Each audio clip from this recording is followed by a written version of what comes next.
Dando início à gravação do nosso primeiro episódio de 2026, alinhado àquela estrutura de pensamento de que 2026 é um grande ano, um ano de tangibilizar e concretizar muito daquilo que a gente vem discutindo e planejando nos últimos 2 anos, especialmente em 2024 e 2025.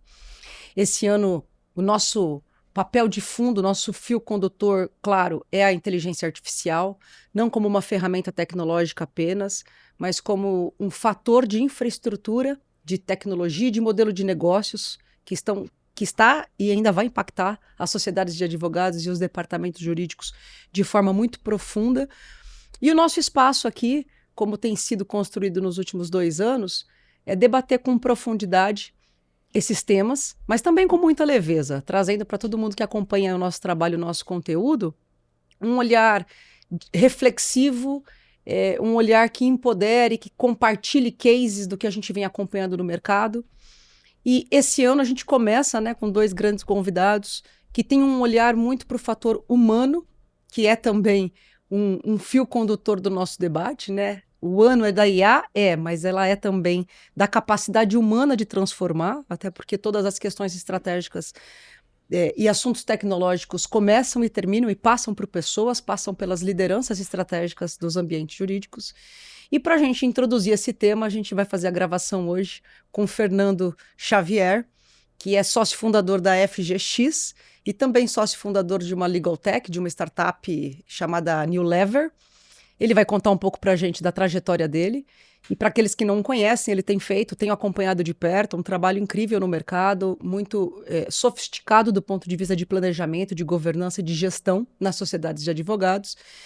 E vai compartilhar com a gente aí o seu olhar sobre o mercado desses últimos anos, trazendo aí insights e oportunidades. Fernando, baita prazer te receber. Obrigada por ter aceito esse convite, por estar com a gente nesse espaço, para a gente poder contribuir de alguma maneira com o nosso olhar, que eu gosto, porque é um olhar neutro, imparcial, de certa forma, porque a gente entra dentro dos ambientes jurídicos para desenvolver os nossos projetos, né? Ou como consultor, como prestadores de serviços, mas a gente normalmente tem a condição, que é uma condição muito favorável para nós, para desenvolver bem o nosso trabalho, de não estar míope, não estar emocionalmente vinculado àquilo que a gente enxerga como os potenciais problemas, as principais gaps e as grandes oportunidades de solução desses problemas de gestão que a gente acompanha no dia a dia.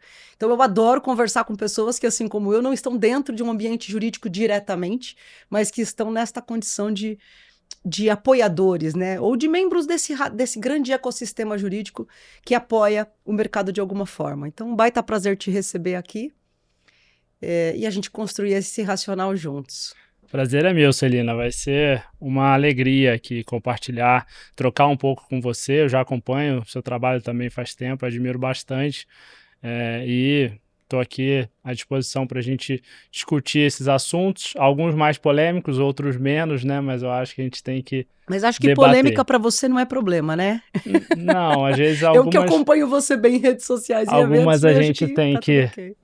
Entrar, provocar, né? A gente entrar. tem que se posicionar. Eu também acho. Algumas coisas, se a gente não se posiciona, fica só mais uma agenda, mas é sem um posicionamento claro daquilo que a gente pensa e quando está alinhado àquilo que faz parte dos valores do trabalho que a gente desenvolve para o mercado, acho que a gente tem que sustentar isso, né? Então seja Exato. muito bem-vindo, que bom ter você aqui com a gente. Vamos começar do começo, né? Para aqueles que não conhecem Fernando Xavier, conta pra gente, você é advogado por formação, mas vejo você muito com, hoje, um posicionamento muito empreendedor e estratégico no mercado. Então, conta um pouco pra gente dessa jornada, como isso começou, quando é que foi essa grande virada de chave no teu olhar de, acho que realmente sou menos advogado e sou muito mais um articulista, um estrategista do mercado e tudo mais. Bacana, Celina. Essa história começou há quase 20 anos, né? E ela remete aí a um período um pouco antes de eu entrar na faculdade. Eu sou de Resende, interior do Rio. O meu pai tinha um escritório de advocacia lá em Resende. Filho de advogado. Filho de advogado, e aí eu sempre admirei demais o meu pai, né?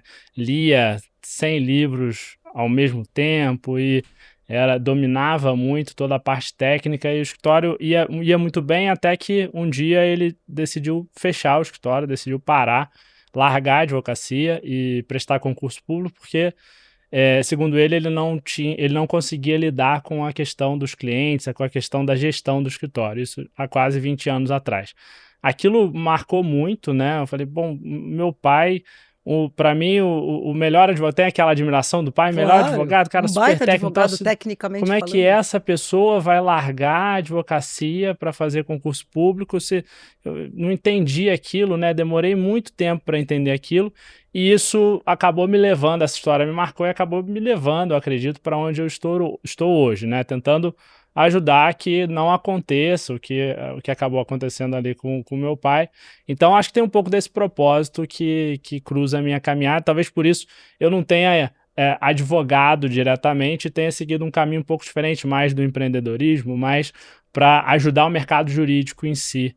Então, essa história começou lá atrás e eu acho que ela diz muito sobre aonde eu estou hoje e o meu propósito até hoje. Mas basicamente é isso, né? Foi uma trajetória empreendendo com tecnologia, com consultoria dentro do mercado jurídico, com foco muito em escritórios de advocacia, né? Em ajudar esses escritórios na parte de gestão, na parte de negócios, na parte de tecnologia como um todo. Bacana. Daí você se formou em Direito, teve uma experiência em outras, teve formações em outras áreas de negócio, e foi aí que você acabou de contar que você não advogou exatamente, nem em escritório, nem em empresa. Então, teu viés sempre foi focado para a gestão mesmo. Sempre foi focado para empreendedorismo como um todo. Tá. E na área de tecnologia e agora na área de serviços. Conta um pouquinho qual que é o posicionamento, o que vocês hoje, junto à FGX, né? Qual que é o propósito, o que vocês desenvolvem, até para a gente poder situar os eixos da nossa conversa aqui e de por que ele tem tanto a contribuir conosco, estando presente aí junto a grandes escritórios, a escritórios de médio porte, e compartilhar com a gente o que no olhar dele é aquela linha tênue que se faz presente quando se fala em gestão, em planejamento e o trabalho que vocês desenvolvem. Perfeito, Celina. Você provavelmente já percebeu isso antes do que eu até, que muitas vezes quando você vai tentar implementar a tecnologia nos escritórios, você esbarra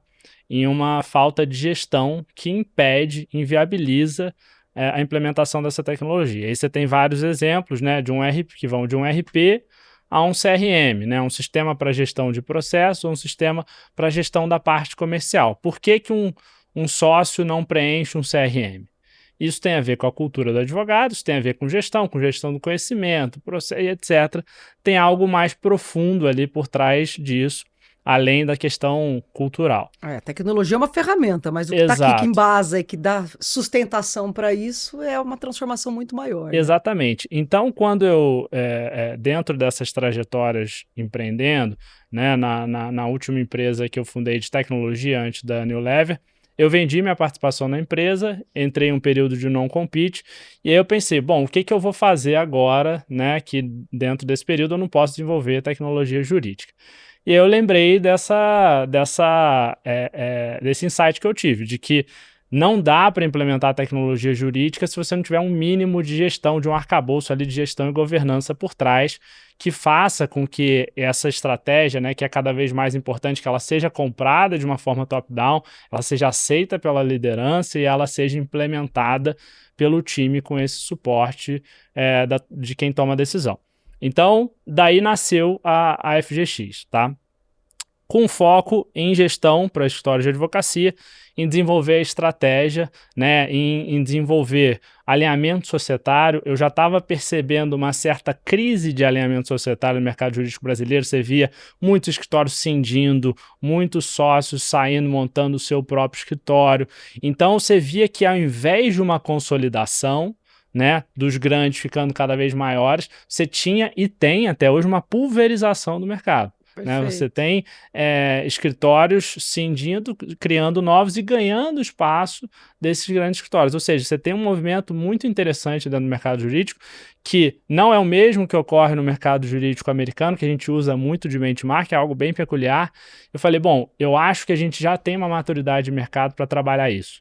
E esse pensamento ele acabou sendo acertado e a gente acabou tendo um crescimento bem rápido no mercado, uma aceitação bem rápida, e hoje somos... Só revela que o gap é muito real, evidente, né? Exato, e hoje somos a principal consultoria em gestão para o mercado jurídico, com foco nessa parte estratégica. Perfeito. Você está comentando aqui uma coisa muito curiosa, que é um movimento que eu tenho visto e ainda crescendo, não estagnado, não sei qual que é o teu olhar sobre isso, que é a questão das cisões, das fusões e de uma movimentação muito efetiva do ponto de vista societário, né? Você acha que isso se deve por conta das crises internas da cultura dos negócios, que de alguma maneira foram reveladas, elas tinham menos impacto nessas decisões? Ou algum outro fator que, assim, qual que é o teu olhar sobre isso? Porque eu vi muitos escritórios novos surgindo a partir dessas cisões, mas tenho visto que as crises institucionais internas, do ponto de vista societário, elas estão ficando mais evidentes, elas estão impactando muito. Antes era da porta para dentro, era dentro da reunião que isso acontecia. De alguma maneira, isso está impactando mais nas operações, nas lideranças que estão abaixo desses sócios, e está impactando ainda mais no resultado do negócio também, por razões óbvias, né? O teu olhar, assim, do ponto de vista de motivos para isso, você acha que tem a ver com toda essa mudança tecnológica, com o nível de informações ficarem mais acessíveis, ou é simplesmente uma questão cultural que está se revelando de forma mais efetiva por conta de pressão a resultados que o mercado todo vem sofrendo dos seus clientes?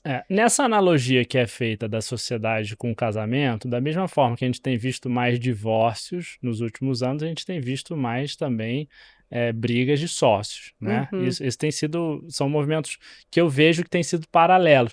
E nesse paralelo, você percebe que a divisão da pizza, talvez como o regime de comunhão de bens, né? Um outro paralelo, seja o problema, um dos grandes problemas. Quando você fala em cultura, é óbvio que a cultura sempre vai ser um ponto, mas quando a gente entra na prática, a gente vê que existe alguma insatisfação, né? O senso de justiça do ser humano já é muito aguçado, do advogado é nível hard, né? Perfeito. Então, nesse nível hard do senso de justiça do advogado, qualquer discrepância que se veja na forma como está sendo dividida a pizza, né? Do que está sendo entregue, o que está sendo recebido em troca, isso vai criando uma insatisfação, mas os advogados eles são ótimos em comprar a briga dos outros, mas eles geralmente não compram a própria briga. Eles têm muita dificuldade de ter essas conversas difíceis. Então, isso por anos passou sendo ali jogado debaixo do tapete, né? Não, existe essa situação, mas, o fulano é padrinho do meu filho, né? Perfeito. Existem relações interpessoais muito fortes entre esses sócios e foi se aturando. Eu acho que hoje em dia isso já foi um pouco, saiu do armário, digamos assim, e essa discussão ela já está sendo feita de forma mais madura. E aí, quando você vê que é inviável, né? Você tem ali sócios que estão no negócio há muito tempo, você já está acostumado com o modelo de remuneração, você tem outros sócios que entraram agora, que querem crescer, e você vê que não vai dar para dividir, né? Você tem ou um conflito geracional, ou uma inviabilidade por conta de algum sócio que não vai dar, e aí já vai fundar o seu próprio escritório. Isso muitas vezes acaba sendo até numa boa, né? Que antes, quando era sempre muito traumático, porque aquilo já estava há muito tempo incomodando, e quando havia essa ruptura era sempre muito traumático. Então, esses são alguns dos elementos que eu vejo que contribuíram para isso, e é um dos pontos que hoje nos projetos é um dos que a gente mais tem endereçado. E onde vocês mais endereçam a atividade de vocês, que é o planejamento, as questões societárias, de remuneração, que é um pilar importante. Já fazendo aqui também, claro, um pouco desse trabalho de divulgar, que é o trabalho incrível da FGX. E muitas vezes é curioso, porque nessa dificuldade de ter as conversas difíceis, né, a gente tem as reuniões antes do projeto começar e os sócios falam, não, a gente quer um planejamento estratégico para saber onde a gente vai chegar nos próximos anos, etc., ter clareza sobre isso. Definir diretrizes, estamos, para onde vamos. É isso que eu quero. Aí chega na entrevista individual, fala, olha, tem uma coisa que está me incomodando aqui que eu preciso abrir o jogo para você. É sempre na individual que a gente escuta as Exatamente. coisas difíceis. Olha, e aí a gente acaba, né? É sempre uma dificuldade, né? Nem sempre isso está muito claramente no escopo, mas a gente costuma perceber nas conversas. E é uma relação que exige muita confiança, né? Porque a portas fechadas que às vezes um sócio vai trazer uma questão para você que não foi levada para um ambiente ali mais coletivo do ponto de vista de conselho, e que a gente de alguma maneira que vocês vão de alguma maneira ali atuar ou tentar redimensionar, como você falou, não está previsto em escopo, mas não tem como não lidar com isso. Exatamente. A partir do momento que você tem essa informação, tem esse desafio na mesa, né? A gente também vê um pouco desse movimento, e você está conversando e eu estou fazendo um paralelo aqui que a gente também vive isso, né? Não nesse aspecto do planejamento, do ponto de vista de sucessão, de remuneração, como você bem colocou, né? A repartição da pizza e o quanto, às vezes, essas injustiças podem gerar rupturas, e não da sociedade em si, mas às vezes interna, porque como você falou, é a cultura, é claro, e é a cultura que fomenta esse tipo de situação, porque quando a cultura tem uma clareza melhor de onde a gente quer chegar, ela vai construir uma jornada de remuneração, de planejamento, de distribuição de lucros entre sócios, uma estrutura de RH que seja mais ali alinhada a questões de méritos e um planejamento claro, né, de alcance e de performance de todos esses sócios. Quando eu faço esse paralelo aqui do que a gente vive e que a gente vê muito isso, você tem um escopo muito definido para a eficiência de serviços. E depois, quando você vai entrar no individual, no diagnóstico, você descobre que aquilo que foi pré-definido tem questões prejudiciais ou questões preliminares que, se não forem resolvidas, vai colocar em xeque o escopo, por mais estratégico que ele seja, né? Exatamente. Você entra muito em gestão do conhecimento, né? Você vai ver, vai fazer um trabalho de eficiência, mas provavelmente você deve chegar lá e não tem o mínimo do conhecimento estruturado para organizar a casa. Exato. E às vezes até acredita que tem, porque tem um grande manual de processos bem desenhados. Daí eu falo, vamos guardar, porque se a gente fica fazendo, obedecendo os processos pré-estabelecidos, a gente não alavanca eficiência nunca. Você só está mudando ferramenta, mas não está mudando a estrutura dos processos que subsidiam uma nova camada, né? Então, esse desafio ele é peculiar aos nossos dois mundos, que são bem complementares. A gente não tinha feito esse script de começar, mas acho que esse tema ele é crucial e tem muito a ver com a expertise daquilo que eles desenvolvem para o mercado. E daí, trazendo isso para algumas coisas que a gente alinhou aqui. A gente falou de um paradigma de ocorrência, né, de rupturas societárias, de grande movimentação, grande dança das cadeiras nesses últimos anos na advocacia nacional. Você faz muito esse benchmark com o mercado americano e europeu, a gente também faz, sempre guardando um olhar do depara cuidadoso, Sim. Porque Brasil é Brasil, tem muitas peculiaridades, né? Um alto grau de contenciosidade, de muitas questões que somos nós, né? Só nós temos jabuticabas. Exato, somos nós o case do mundo nesse aspecto. Se você olhar para esses últimos anos, o que realmente mudou na advocacia, que você entende que foi a quebra de paradigmas, ou essa mudança está acontecendo agora, do ponto de vista de quebra de paradigmas? Como é que é teu olhar aí? Então, nessa jornada empreendendo, eu tive uma alegria de interagir com vários grupos da advocacia, né? Eu vejo que a advocacia tem ali as suas tribos, né? E então eu vejo que dentro desses grupos mudou o papel do advogado. Em todos eles mudou o papel do advogado. Então, se você pega a advocacia autônoma, por exemplo, você tem hoje um nível de complexidade necessário para você empreender no Brasil e no mercado jurídico está cada vez mais competitivo, que inviabiliza totalmente você ter sucesso fazendo tudo sozinho. Tá? Foi o problema que o meu pai teve há 20 anos atrás e que hoje em dia, quem quiser comprar essa briga de ter uma advocacia autônoma, e a gente tem 60%, 70% dos advogados hoje no Brasil que são advogados autônomos, eu faço sempre questão de passar essa mensagem, Celina, por mais que ela possa parecer polêmica, possa parecer uma coisa que, assim, é impensável, pouca gente fala sobre isso, que eu acho que a advocacia autônoma é algo voltado para o fracasso. É muito difícil você fazer sozinho e ter sucesso. Concordo. Tá? Ter sucesso do ponto de vista de sustentabilidade de negócios. Você né? consegue citar um nome que você admira de um advogado autônomo? É difícil, assim, não estou falando pelo ponto de vista financeiro, estou falando pela pessoa que conseguiu criar um legado, porque assim, você não forma pessoas, você não deixa um legado, você está dizendo que você vai conseguir fazer tudo sozinho em 2026. Se ele sai do mercado, o negócio dele sai do mercado com ele. Exato. Não existe negócio para além da pessoa dele, né? Então no cluster advocacia autônoma, que a gente tem aí uma grande fatia do mercado, tá? Eu vejo que precisa haver essa mudança de mentalidade em relação ao papel do advogado, o que é possível fazer hoje, e das skills necessárias, né? Se for comprar essa briga, né? Lá fora tá em alto o solopreneur, né? Que é um empreendedor solo que faz tudo usando IA, faz tudo usando, né?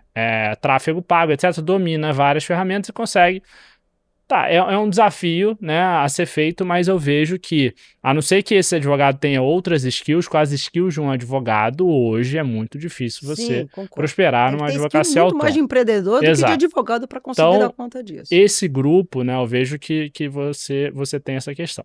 Você tem um outro grupo que também é relevante, que são as pessoas que hoje estão em cargos ali júniores ou intermediários em escritórios e departamentos jurídicos, que por vezes estão fazendo, né, eu acabei de ler um report que saiu no mercado americano, que os escritórios lá, eles estão contratando pessoas cada vez mais sêniores, eles estão deixando já de contratar júnior e pleno, um movimento que a gente está começando a ver aqui agora no Brasil. Então, esses profissionais júniores e plenos que estão nos escritórios e nos departamentos jurídicos fazendo tarefas que você já tem um nível de uso de automação e inteligência artificial, você tem aqui uma necessidade também de mudança no papel desse advogado e na mentalidade desse advogado para ele entender, ok, se isso existe hoje, é um fato, como é que eu uso isso para alavancar aqui o meu serviço e muitas vezes trazer aquela questão do intraempreendedor, né? Trazer soluções, porque muitas vezes essa nova geração ela é muito mais tech-savvy, né? Ela é muito mais ligada na tecnologia do que quem está lá na liderança do escritório.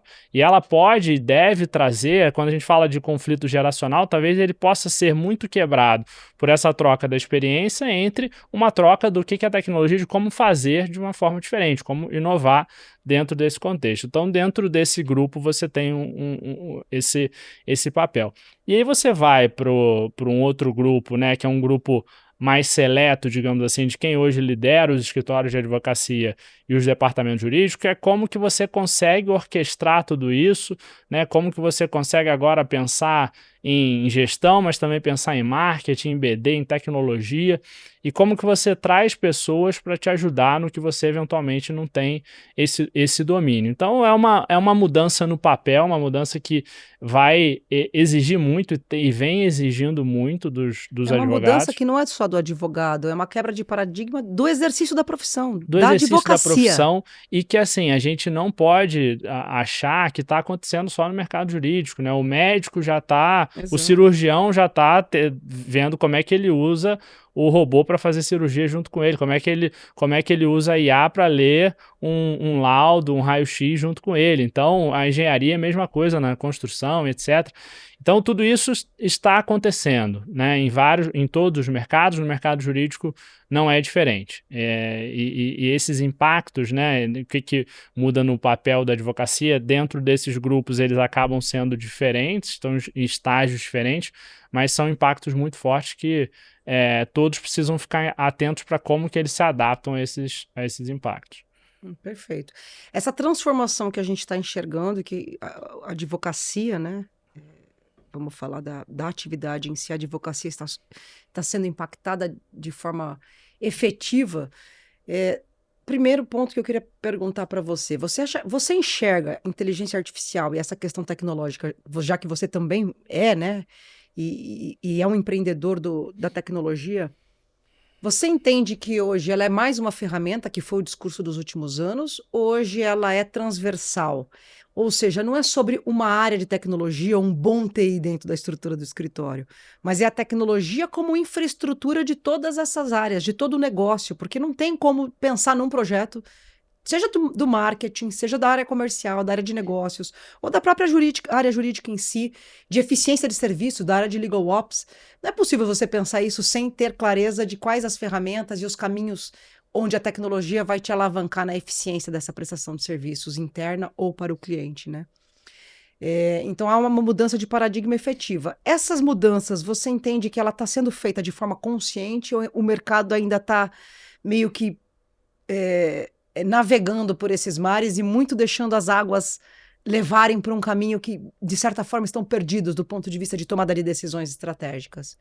Então, se a gente for pegar do momento em que começou a história de modelo, dos grandes modelos de linguagem, né, do ChatGPT, que depois você teve vários outros ali na frente, ao longo desses anos, incluindo o ano passado, foi tudo muito por conta da hype, né? A gente tinha pouca pouco uso de fato, né? No ano passado isso se muito case intensificou. comercial em palco de eventos que a gente Exatamente, frequenta e muita coisa que assim, você usava basicamente automação, né? A inteligência artificial de fato, né? Isso era pouco utilizado. Até porque esses grandes modelos de linguagem, eles ainda não são tão bons quando você pega casos de uso muito nichados, quando você vai para o mercado jurídico, etc. Eles precisam de uma base de conhecimento. Aos poucos, esses modelos eles foram, né, sendo melhorados, e muito desse conhecimento dos próprios escritórios foi sendo utilizado também por empresas para, de certa forma, refinar esses modelos. E aí você tem casos de uso, você passou a ter casos de uso um pouco mais concretos, mas é ainda um percentual bem pequeno do mercado que tem isso. A grande maioria ainda faz de uma forma mais old school, né? Quando tem algum nível de automação.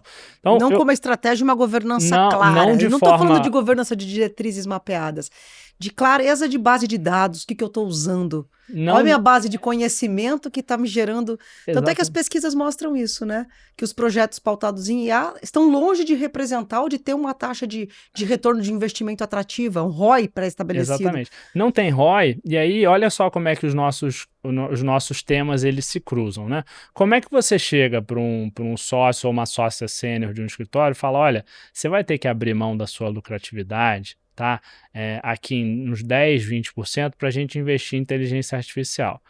Ah, mas qual que é o retorno que a gente vai ter? Não sabemos, mas a gente precisa ter esse investimento aqui para talvez lá na frente, aí você fala, olha só, eu estou aqui perto da minha transição, né? Você vai falar para mim a essa altura do campeonato que eu tenho que abrir mão da minha lucratividade para investir nisso.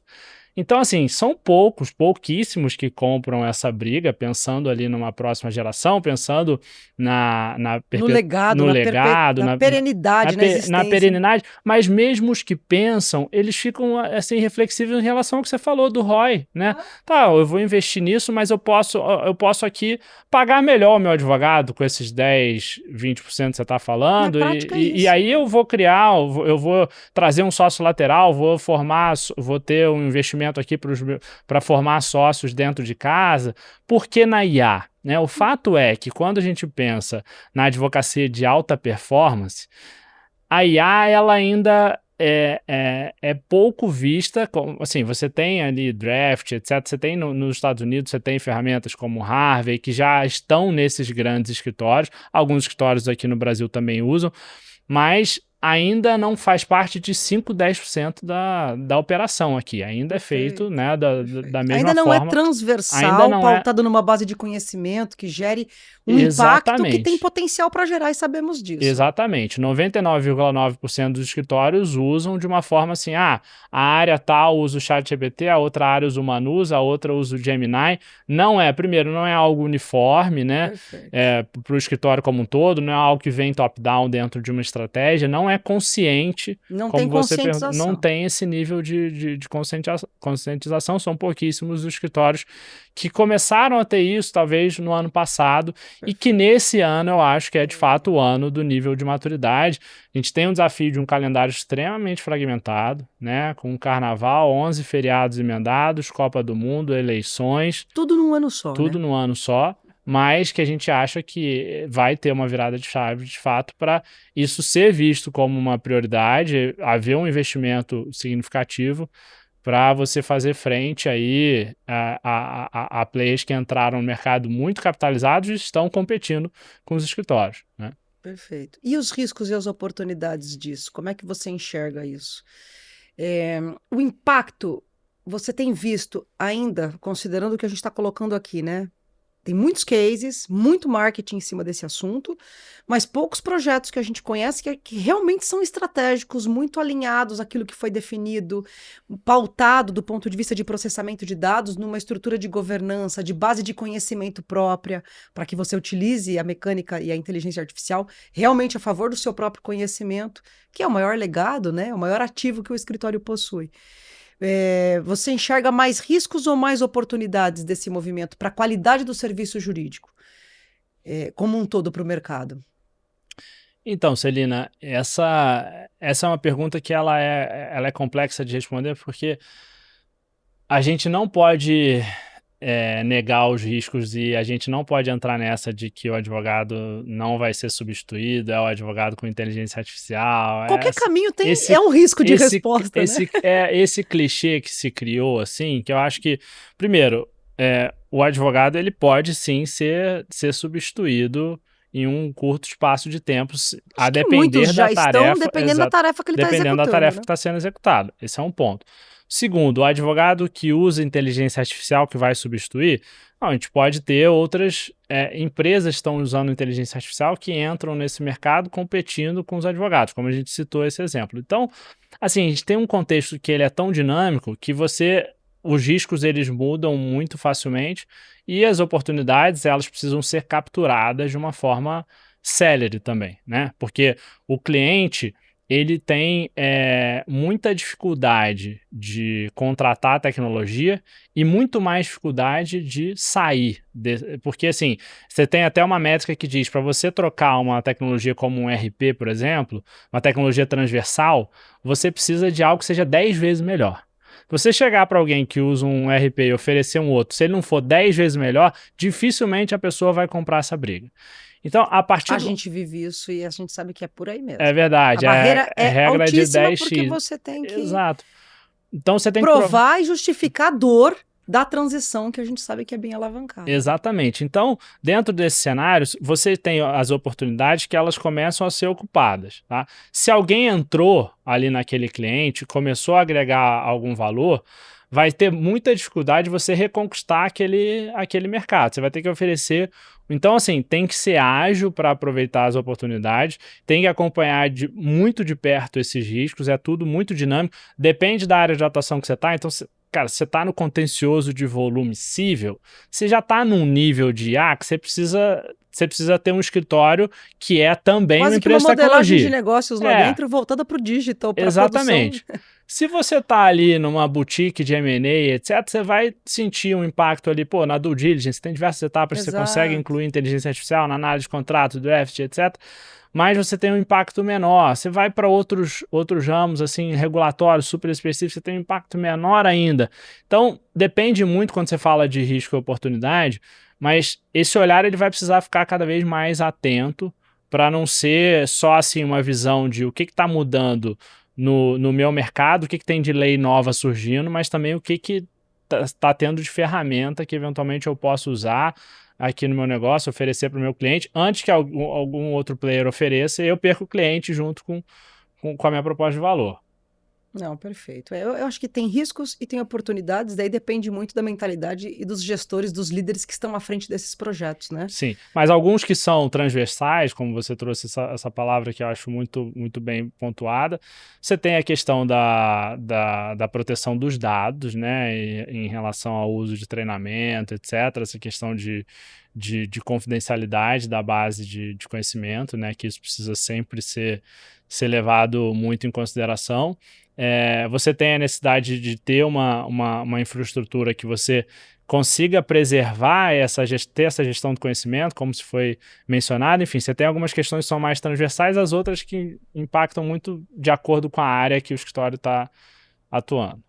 Perfeito. E você hoje tem um olhar nessa relação entre sociedades de advogados e empresas, olhando especialmente para uma atuação aí no direito empresarial, que também, usando essa palavra novamente transversal, né, está muito longe de ser eminentemente jurídica e não pode ser exclusivamente jurídica. Acho que a relação entre departamento jurídico e escritório hoje, mais do que nunca, ela precisa ter o olhar para o negócio do cliente, porque senão você não vai conseguir entregar valor apenas com conhecimento jurídico, apenas com pareceres tecnicamente muito bem produzidos, mas a empresa, o cliente tem uma expectativa de que você entregue um valor agregado para acima da questão jurídica, né, para além da questão jurídica hoje, muito alavancada. Esses critérios no teu olhar, eles são muito definidos pelas empresas que consomem os serviços jurídicos dessas bancas que atendem as empresas, né, da área, digamos aí, chamamos de direito empresarial, ou quem dita mais essas regras hoje, esses critérios? Então, você tem algumas regras que elas são pré-definidas pelas empresas quando você tem um contexto de RFP, de tomada de preço, que é assim, olha, eu tenho um escopo, eu quero isso e eu estou disposto a pagar tanto. Ou então, assim, eu vou contratar quem me oferecer aqui o melhor custo-benefício. Então, você já tem um escopo pré-definido que, em alguns casos, na maioria dos casos, os escritórios têm dificuldade de mexer naquilo. Ou ele aceita e ele concorre ali dentro daquelas condições. Os deals estão mais fechados ali em alguns casos, em algumas situações. Quanto mais você vai para atividades repetitivas e de volume, etc., o escopo fica mais engessado, né? Quanto mais você tem atividades que elas são subjetivas e que muitas vezes os escritórios ainda têm um conhecimento que é assimétrico com o cliente, né? Porque essa assimetria informacional entre escritório e departamento jurídico ela era muito grande. Há 5 anos atrás, ela vem diminuindo cada vez mais. Então, você vai falar de determinados temas, a empresa ela tem um conhecimento simétrico com o escritório. Em outros temas que esse conhecimento ele é assimétrico, a empresa não consegue dizer para o escritório o que ela quer que ele faça.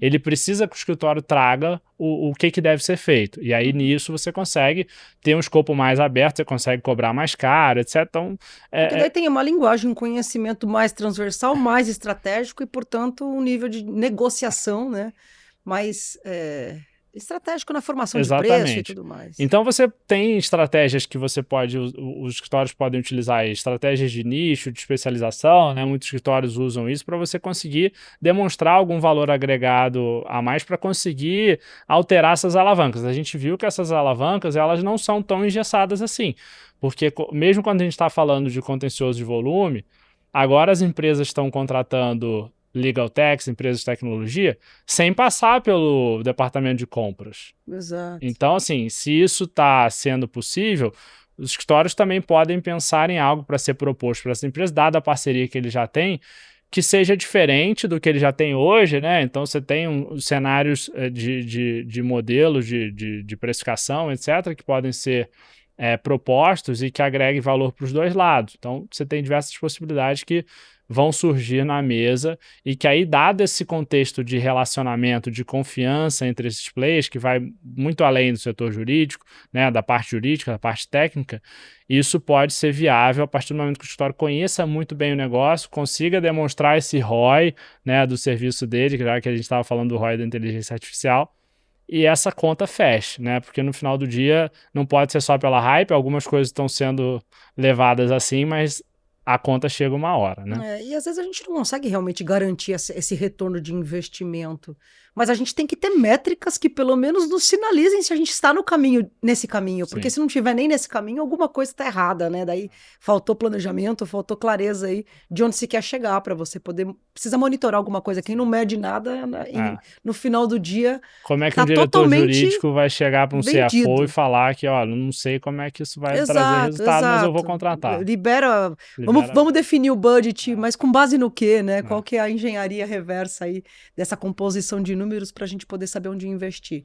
E você estava falando, eu estava aqui pensando que eu acabo vendo que assim, o mercado esse ano ele tem que entrar numa curva de maturidade onde ele consolide mais uma visão de ecossistema jurídico. Porque essa relação que era muito bilateral, né? Escritório e empresa, serviço jurídico e tomador de serviço jurídico, ela está muito mais robusta e complexa. Porque hoje você tem que ter parceiros de tecnologia, ou legal techs, ou empresas que não tenham essa categoria, não importa, mas passou a ser um grande ecossistema orquestrado por por plúrimos agentes, e todos eles igualmente necessários e importantes nessa história.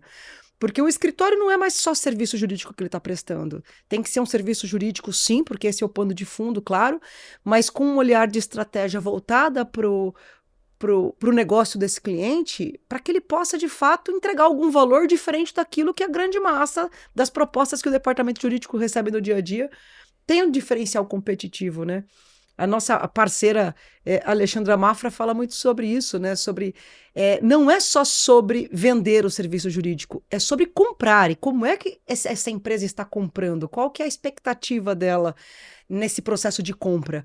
E normalmente essa compra não está alinhada ou vinculada exclusivamente ao serviço jurídico em si, ou de um contencioso, ou de um consultivo.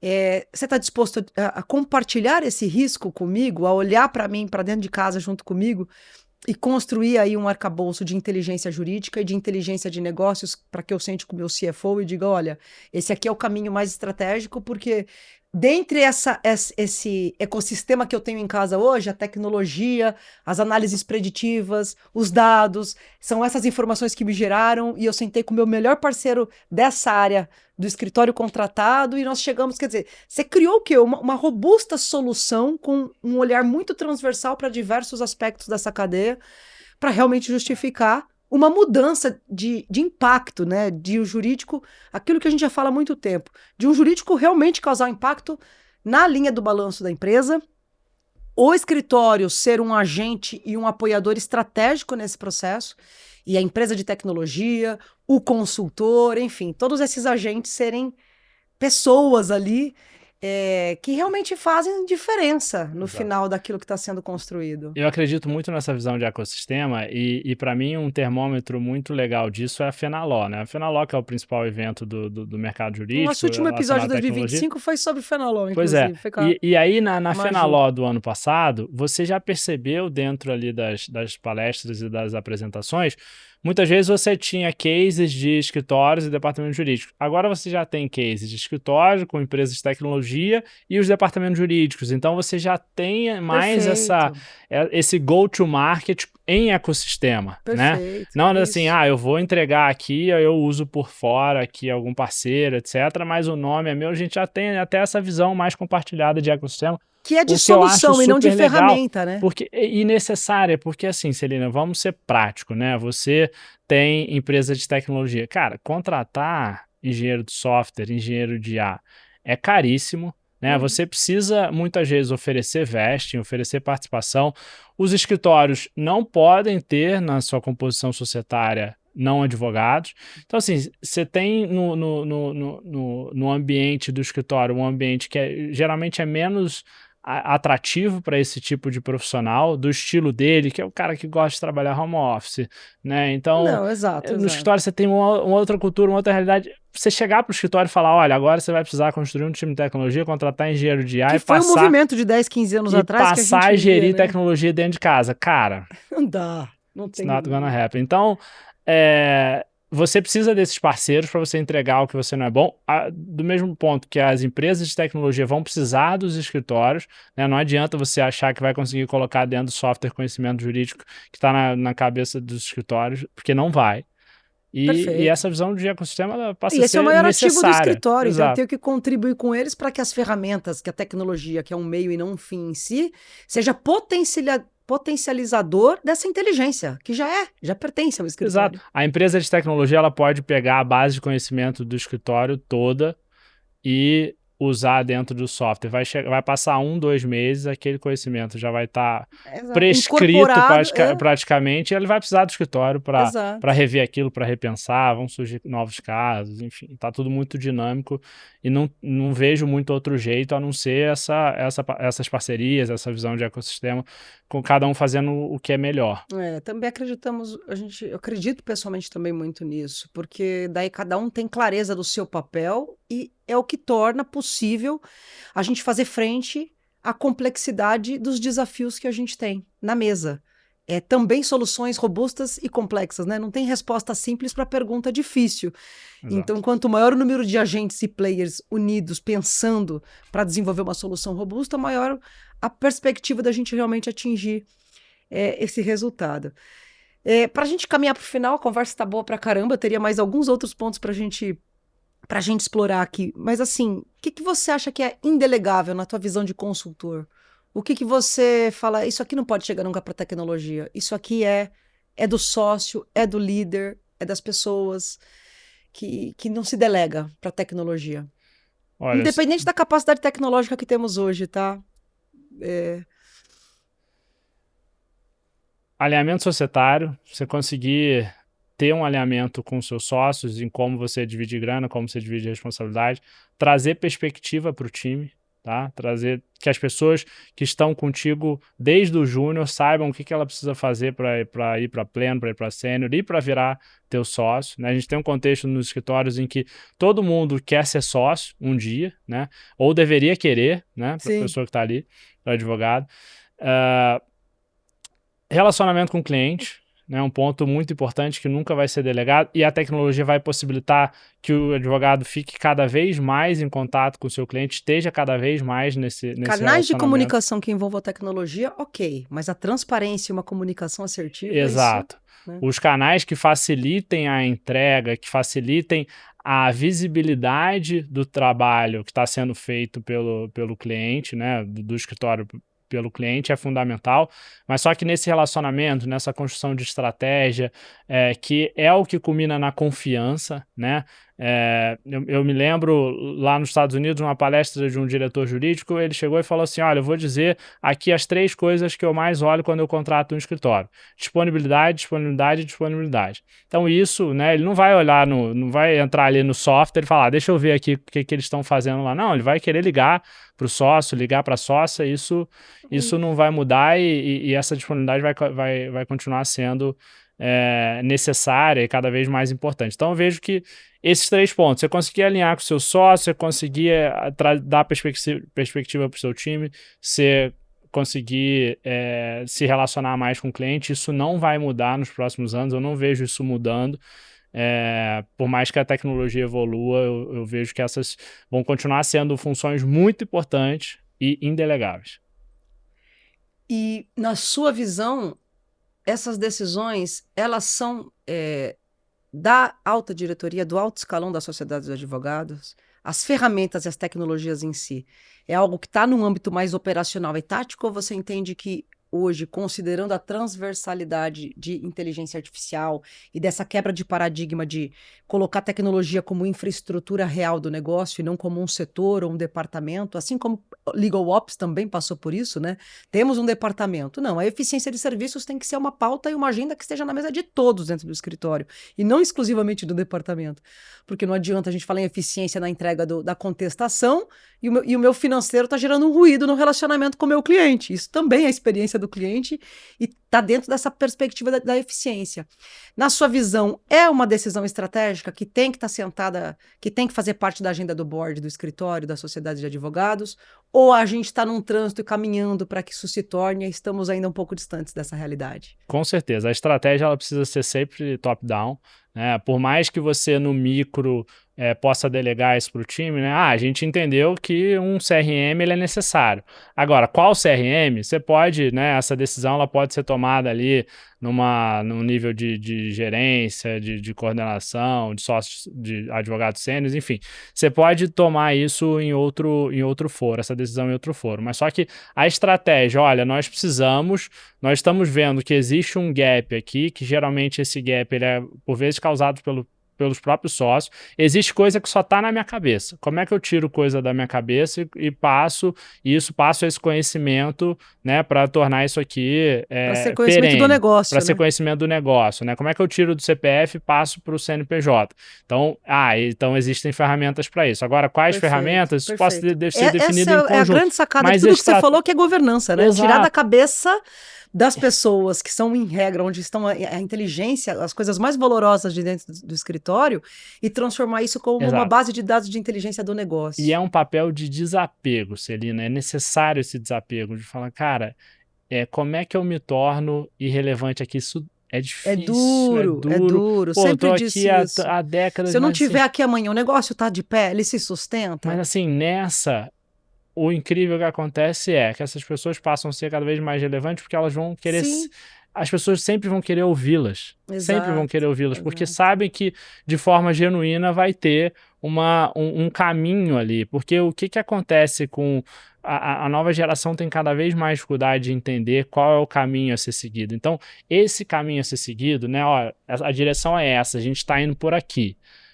Isso vai precisar ser sempre passado, né, de uma forma mais top-down. O mercado está tão dinâmico que você precisa dessa experiência. Aliás, acho que essa é a grande referência, por isso que eu gravei hoje, né, aqui, esse insight que é a nossa comunicação estratégica para 2026, pensando em episódios, em produção de conteúdos, e é isso.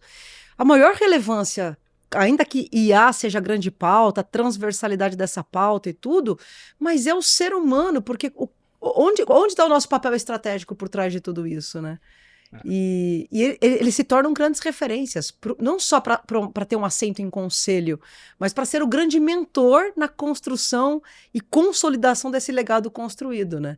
Porque daí transfere a parte das execuções e da inteligência da rotina e fica numa posição ali de ser a referência para o escritório, para o negócio que ajudou muitas vezes a construir e que não consegue desapegar porque tem justamente esse medo, esse desafio de como é que eu me torno relevante para o negócio, né? Essa é uma pergunta...